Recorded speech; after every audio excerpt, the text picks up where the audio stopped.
Umebahatika kukutana na video hii ambayo ina trendi sana katika mitandao ya kijamii. Imekuwa gumzo sana, hususan kwa vijana wa kisasa ama vijana wa kidigitali ambao wamekuwa wapekuzi wa mitandao, na kubahatika na kukutana na baadhi ya clip tofauti za huyu mwamba. Unamfahamu jina lake? Je, unamfahamu anatokea wapi? Hebu tazama kwanza hii clip.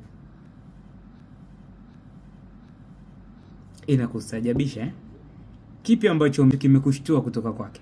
Muonekano wake, sura yake, ama mlembo ambaye amefunga naye ndoa? Mnamo 2022 mwezi wa 9, Sulaiya amebahatika kufunga ndoa na binti huyo ambaye amefahamika kwa jina la Sasha.